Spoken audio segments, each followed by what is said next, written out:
tankers, welcome back to my videos. I am Droodles Blitz, and today I'm going over the WZ-111 GFT, which is a Chinese Tier 9 tank destroyer. Now this video is pretty much going to serve as just a video on the line, because pretty much this entire Chinese tank destroyer line has been forgotten. And today I'm going to hopefully convince you guys why it shouldn't be forgotten, because these tanks have very big impacts on the matches they play in. They have big guns, they've got good armor, and they have big alpha. And hopefully this video might help you guys decide your next line to go down, or it might even, get you guys convinced to go down it right away. And I hope it does convince some of you guys, because I really think that this line is way better than people think it is just because of stats it says on paper.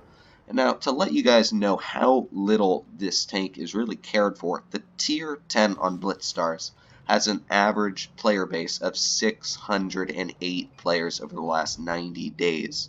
Now compare that to the 183, which is another Tier 10 tank destroyer, sitting at almost 10,000 players, which is a ridiculous, comparison. It's over 100% increase. That is insane. Literally every game you find one of these WZ-113 GFTs, you would pretty much encounter statistically 10 183s, which is just ridiculous. And I don't even think it's that close, because I cannot even think of the last time I encountered a WZ-113 GFT in battle. The Tier 9 you do encounter a little bit, but really the Tier 10 you never ever see. So I hopefully will convince you guys to go down this line. Now, why would I want to convince you guys to go down it? What are the characteristics? What are some of the strengths and weaknesses of the tank? Well, I'll start off with the weaknesses. One of the biggest weaknesses is the camo rating. It's pretty atrocious just because it's this big, huge box. And because of that, it gives this tank a pretty bad camo rating, because as you can see, it's not going to be hard to spot something that is super wide. And the issue with it being the super wide box, the only other downfall I can say about the tank is that it has pretty weak side armor. And when I say pretty weak, I mean any tank destroyer at Tier 9 or 10 with a 150 plus millimeter cannon will be able to shoot high explosive flush into the side of you.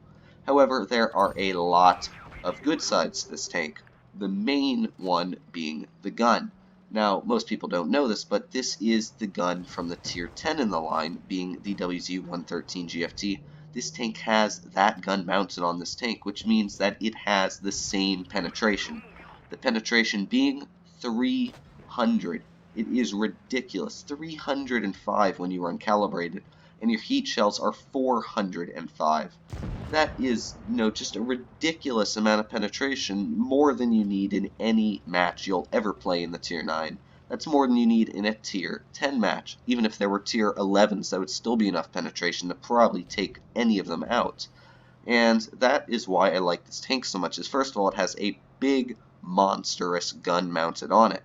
And second of all, it has good armor. I know I said the sides are bad, but the front of this vehicle, if you've ever shot at like an ISU, you know that the gun mantlet likes to absorb shots.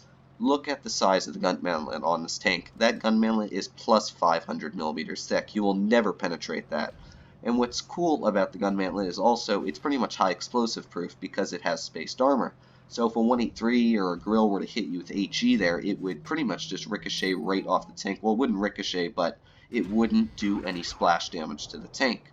And you may think, well, if the gun mantlet's really good and that's what you're talking about, then, the superstructure next to it might not be spectacular. Well, as you can see, it's actually at a pretty steep angle. And because of that, it's sitting at around 280 millimeters thick when effectively angled, just sitting straight, which is ridiculous. You will decimate any Tier 8 that comes against this tank. Not to mention, the really only weak spot on the tank is the lower plate, being, I'd say, around 180 mil. Now, not only that, but there is one other downside I didn't really get into, and that is the front track wheel. Now, the front tracks on this tank is just like any other, like WZ-111 or any tank like that, where you can shoot through that front track wheel, track the tank, and what happens is you will damage them. and that is one downfall of this tank. But really, there are so many positives. You can see 5,076 damage in the first game I played. I only played about 5 games in this tank, and I was able to pull out 2 5,000 damage games. And let me show you the second one. And you can see we are on the map Normandy. And Normandy is a pretty tough map to understand because there's lots of different areas to go to.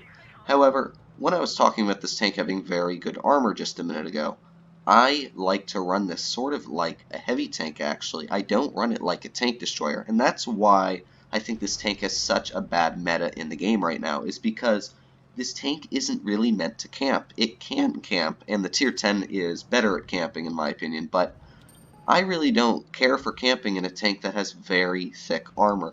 It's like saying, would you camp in a T95 or would you camp in a T110E3? This tank is very closely related, in my opinion, to a T110E3. That's how I sort of play it, because it's got a very, very thick superstructure. And you're going to see just how well it can play into this battle. But we've already picked up 627 damage as we've slammed our first shell into that T49. And now we have this K91 who's going to try and be a little bit cheeky, but our shell dips right into the dirt up there, which really sucks. But again, our armor is able to deflect his shell. We've already blocked 500. And this tank also doesn't have a terrible amount of hit points. It's not the highest at 1590, but at least it is a great upgrade from the tier 8, which is only, I think, around 1100.